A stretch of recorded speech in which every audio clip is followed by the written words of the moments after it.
Rindu kami untuk selalu mendengar dan juga melakukan firman Tuhan. Kami mohon dengan kerendahan hati, berilah kami senantiasa telinga yang terbuka, hati yang selalu rindu untuk menyambut, menerima firman Tuhan itu kami lakukan dalam kehidupan sehari-hari. Hamba-Mu tidak ada apa-apanya, hanya oleh hikmat dari Tuhan, hanya oleh kuasa Roh Kudus itulah yang selalu menolong hamba-Mu, menyertai hamba-Mu untuk berkata-kata tentang kebenaran yang dari Tuhan. Amin. Arahkan perhatian kita pada kebenaran firman-Nya dalam Roma pasal 8 ayat 1 sampai ayat 11. Kalau ada yang membaca, ada yang membawa Alkitab terjemahan baru edisi 2, itu mungkin agak sedikit berbeda, tapi tidak ada artinya konotasinya sama. Saya akan baca terjemahan yang ada, bukan terjemahan baru. Ya, kalau terjemahan baru silakan perhatikan, ada sedikit penjelasan sebab akibat di situ. Ada karena, ada sebab, itu aja. Hidup oleh Roh, itu judul dari. Demikianlah sekarang tidak ada penghukuman bagi mereka yang ada di dalam Kristus Yesus. Roh yang memberi hidup telah memerdekakan kamu dalam Kristus dari hukum dosa dan hukum maut. Sebab apa yang tidak mungkin dilakukan hukum Taurat karena tak berdaya oleh daging telah dilakukan oleh Allah dengan jalan mengutus anaknya sendiri dalam daging yang serupa dengan daging yang dikuasai oleh dosa. Karena dosa, ia telah menjatuhkan hukuman atas dosa di dalam daging, supaya tuntutan hukum Taurat digenapi di dalam kita yang tidak hidup menurut daging, tapi menurut Roh. Sebab mereka yang hidup menurut daging memikirkan hal-hal yang dari daging. Mereka yang hidup menurut Roh memikirkan hal-hal yang dari Roh. Karena keinginan daging adalah maut, tetapi keinginan Roh adalah hidup dan damai sejahtera. Sebab keinginan daging adalah perseteruan terhadap Allah, karena ia tidak takluk kepada hukum Allah. Hal ini memang tidak mungkin baginya. Mereka yang hidup dalam daging tidak mungkin berkenan kepada Allah. Tetapi kamu tidak hidup dalam daging, melainkan dalam Roh. Jika memang Roh Allah Dia di dalam kamu. Tetapi jika orang tidak memiliki Roh Kristus, ia bukan milik Kristus. Tetapi jika Kristus ada di dalam kamu, maka tubuh memang mati karena dosa, tetapi Roh adalah kehidupan oleh karena kebenaran. Dan jika Roh Dia yang telah membangkitkan Yesus dari yang terhormati diam di dalam kamu, maka Ia yang telah membangkitkan Kristus Yesus dari yang terhormati akan menghidupkan juga tubuh yang fana itu oleh Roh-Nya yang diam di dalam kamu. Jemaat Tuhan yang saya kasih Tuhan, pada kesempatan yang indah ini, bagian firman Tuhan bagi kita, Tuhan pernah bersabda, berbahagialah setiap orang yang menuruti firman Tuhan, sebab firman-Nya itu pelita bagi kaki kita dan terang bagi jalan kita. Haleluya.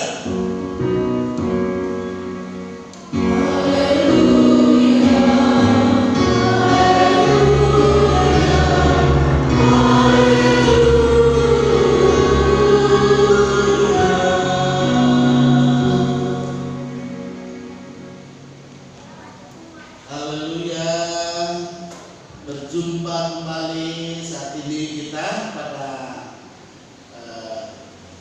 kesempatan yang sangat baik, karena beberapa waktu beberapa teman-teman juga mengikuti kegiatan yang ada di Mensum, dan kegiatan itu sudah terlaksana. Yang pasti bahwa semua atas pertolongan dari Tuhan, meskipun ya disadari semuanya itu terkadang terjadi ada yang hal-hal yang mungkin tidak berkenan di hadapan Tuhan, yang pasti berkenan oleh Tuhan. Kita selalu mohon supaya hanya kehendaknya yang selalu jadi atas kehidupan kita, GPID secara sinodal, apalagi kita sebagai jemaat Getsemani terus bergumul dalam pergumulan kehidupan kita sebagai umat yang percaya kepadanya.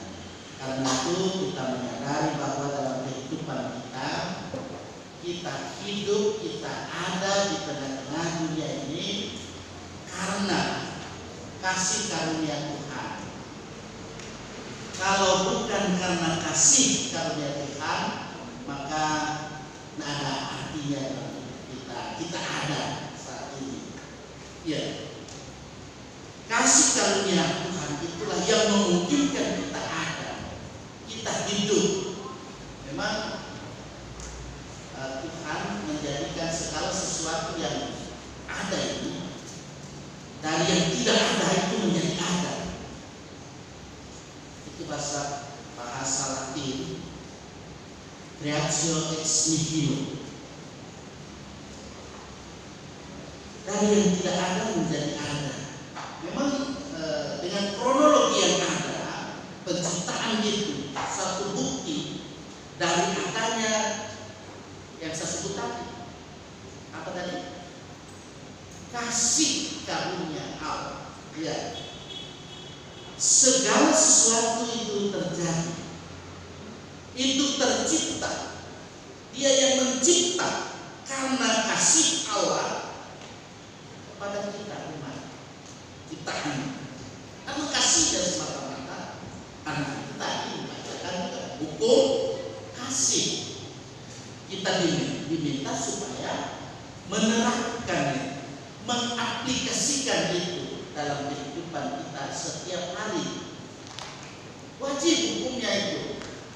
Ya, memang walaupun selalu harus ada pengakuan dosa, kejujuran itu. Tapi jangan pikirlah, asik juga pendeta mau doa minta pengampunan dosa, sehingga lain kali atau banyak kali tidak heran pelayan dengan pelayan takut cungkel, atau jemaat dengan jemaat bikin grup. Boleh kalau grup untuk vokal grup boleh. Malah kalau grup untuk saling menjatuhkan, itu saya prihatin. Jika saya melihat dengan situasi kondisi yang ada, prihatin saya. Ya.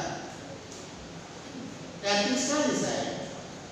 Dan saya berharap kita sebagai pelayan-pelayan ya, punya tugas untuk menyatukan itu, ya. Karena sudah terjadi grup-grup kelompok yang ya memang mau mungkin melakukan sesuatu yang gimana gitu, ya. Kalau sesuatu yang memang untuk kebenaran itu ya bisa saja untuk bagaimana kita mau hidup dalam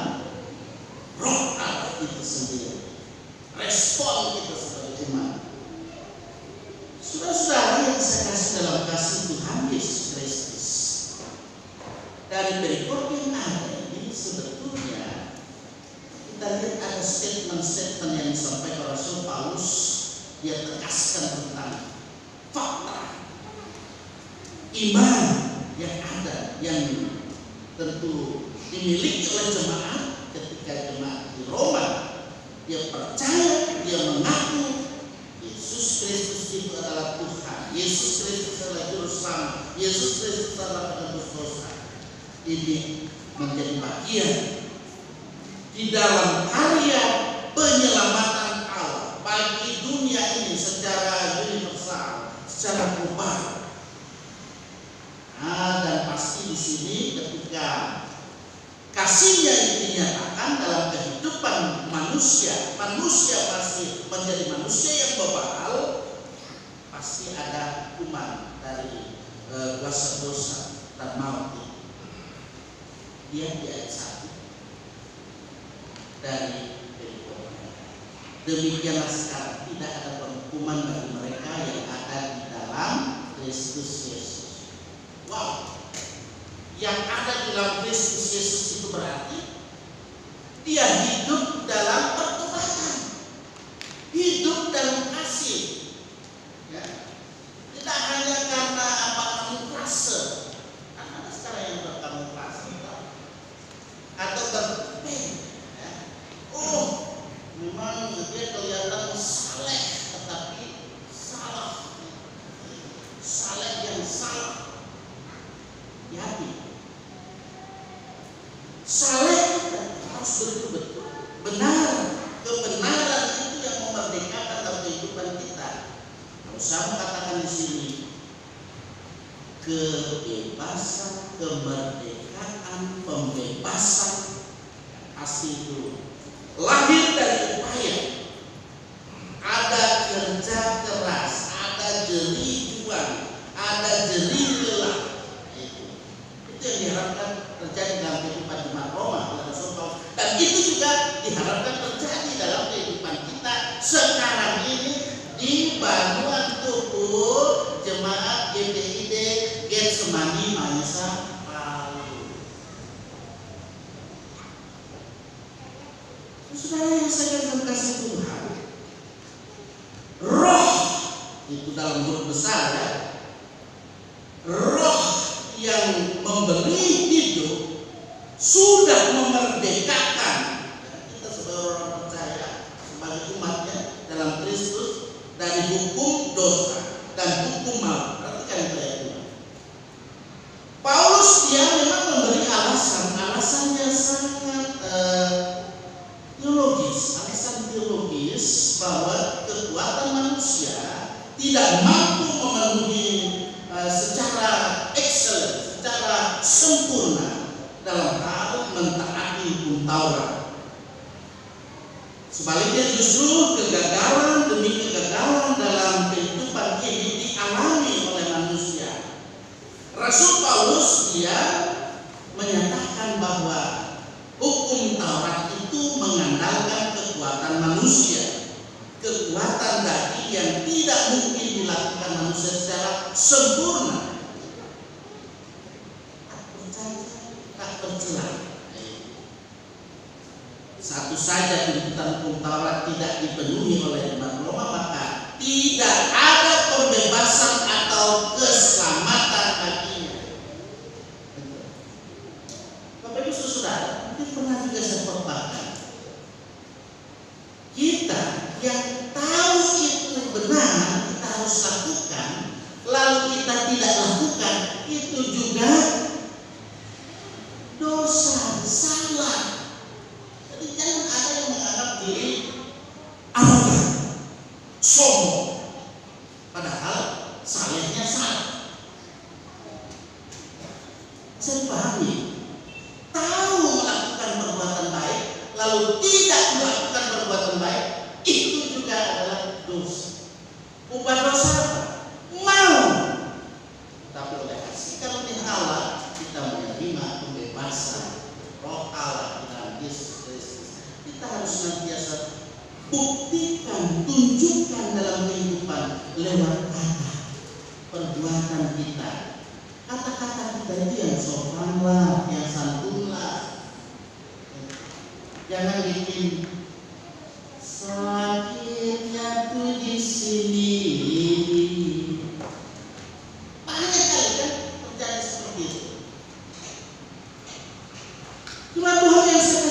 satu hari. Ketika ayat 3 menyatakan sebab apa yang tidak mungkin dilakukan hukum Taurat karena tak berdaya oleh daging telah dilakukan oleh Allah. Saudara, perhatikan bahwa Allah berinisiatif. Dia datang ke dalam dunia karena dunia ini sudah penuh dengan dosa. Jangan lagi ada karena pendeta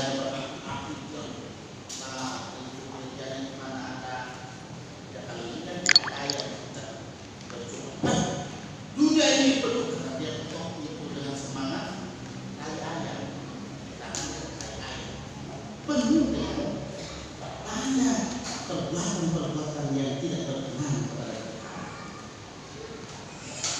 Dia mau supaya melalui karya inkarnasinya, di mana Allah menjadi manusia di dalam Yesus Kristus, dia berinisiatif, dia juga yang sedia berkorban, bahkan dia menjadi korban pembebasan, kemerdekaan untuk penebusan segala salah, segala dosa-dosa kita. Sehingga dialah yang menerima, dialah yang merasakan bagaimana hukuman akibat dosa itu. Sebenarnya kita yang harus dihukum, Bapak Ibu Saudara.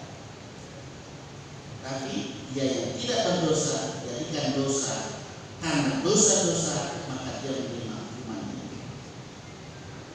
Selanjutnya dari pernyataan-pernyataan yang ada dalam di perikop ini, Rasul Paulus dia tegaskan kepada jemaat yang ada di Roma, termasuk juga kepada kita, supaya kita membangun kehidupan keseharian dengan berlandaskan kehendak Allah, supaya kehendak Allah itu yang dinampakkan. Dan mari dalam tanda kutip ya, membunuh segala keinginan daging.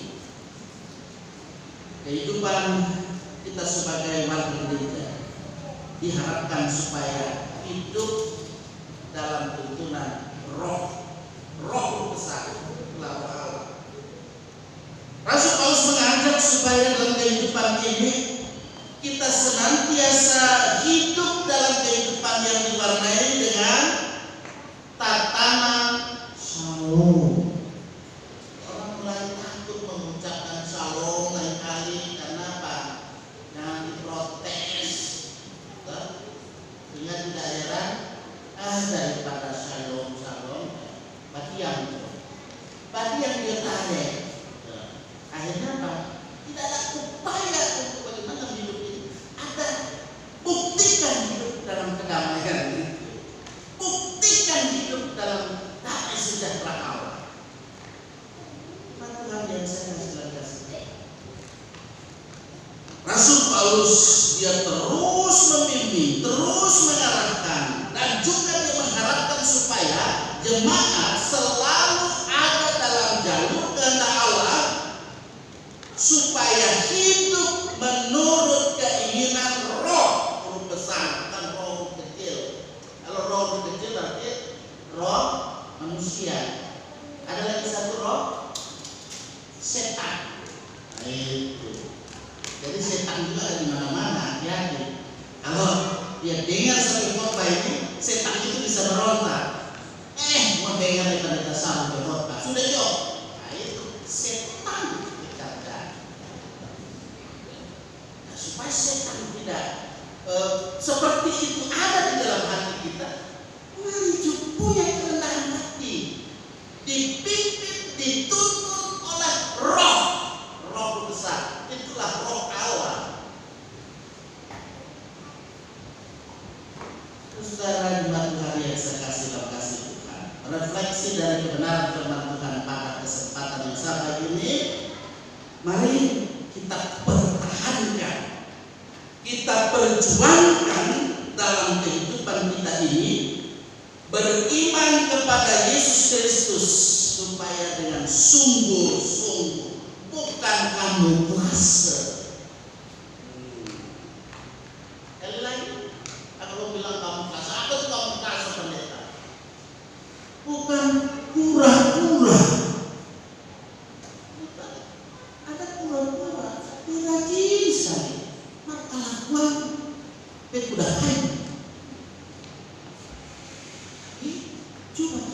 rajin, giat dalam persekutuan yang Tuhan, nampak buah-buah roh yang dikehendaki. Galatia pasal 5 ayat 22. Ada kasih, sukacita, ada kesabaran, ada kelembutan, sampai ada damai. Pengendalian diri, terkadang tidak ada pengendalian diri. Aku mau mulai ibadah, bertengkar. Kelar ibadah, bertengkar. Gimana shalom itu? Karena sudah diucapkan lagi. Shalom. Jangan takut mengatakan shalom. Atau shalom alaikum, alaikum shalom, atau alaikum shalom. Karena itu Alkitabiah. Kita tidak mau meniru-niru orang-orang sama sana, tapi kita meniru apa yang Yesus Kristus kehendaki dalam hidup ini. Hidup dalam roh ialah kasih, sukacita, damai sejahtera, kesabaran, kemurahan, kebaikan, kesetiaan, kelemah lembutan, penguasaan diri. Dan ada itu. Kalau belum, mulai sekarang itu usahakan ya, sedikit dong. Karena iman sebesar ini sabi. Yang belum kita iman sebesar pendeta. Buktikan kawan, buktikan saudara. Kita ini imago Dei. Apa itu imago Dei? Gambar Allah. Kita adalah gambar Allah yang sudah rusak oleh dosa-dosa manusia. Tetapi imago Dei itu kembali sudah diperbaiki ketika kita menerima penebusan dari kematian, sehingga dengan kematian Yesus Kristus kita diberikan kehidupan dengan kebangkitannya, kita mengalami hidup kehidupan respons itu. Jalin persahabatan, jalin persaudaraan supaya rukun. Dan tidak mau dengar, di kolom sana agak lain-lain kan? Nah, jangan. Ya, tadi di salah satu kolom ya. Tuhan saya ingatkan. Jalin itu persaudaraan, jalin persahabatan, jalin dalam kehidupan kita, topang menopang, bahu membahu, tolong menolong. Bahkan kita berupaya dalam kasih seorang kan yang lain, saling memaafkan. Ada yang sudah imam berkasih maaf. Padahal Yesus bilang berapa kali dikasih maaf? Saya pernah khotbahkan juga itu. Atau mungkin masuk telinga ini kiri, luar kanan. Tatiya ca. Apa itu? Tatiya ca biu. Berapa kali harus memaafkan? Nah itu, jangan cukup 3 kali. Kita sudah padulikan, biar bagaimana punya. Makanya kalau yang suka kasih maaf jangan lagi beki le, gitu kan? Terkadang memang manusia itu sabarnya ada batasnya. Tetapi Tuhan mau jangan bikin batas itu kesabaran. Tetap sabar. Nanti dia akan tahu sendiri kalau dia mau terus, tetap Tuhan pasti akan menyatakan bagaimana dia mengasihi dalam kehidupan ini. Sebagai orang yang percaya dalam hidup ini, langkah maju kita terus upayakan sehingga hidup kita ini terus ikuti teladan dari Yesus Kristus. Kemudian ketika roh guru besar, roh Allah ada pada kita, itu senantiasa diterangi oleh roh Allah supaya kita itu menjadi murid-murid orang-orang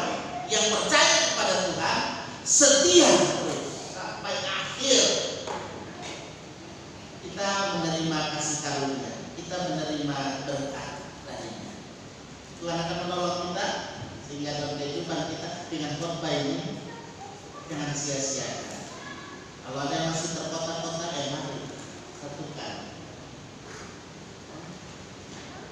Kalau grup-grup bukan grup, silakan, karena sudah diaturkan oleh Munggaret. Itu ada puji-pujian, ada solo, ada paduan suara, gitu. Tapi grup yang lain-lain, apalagi taking lagi, taking ini, taking itu, hal taking pomo. Nah, ya. Mari hiduplah dalam kebenaran firman Tuhan. Oleh kuasa Roh Kudus kita akan dibimbing menuju pada jalan yang benar,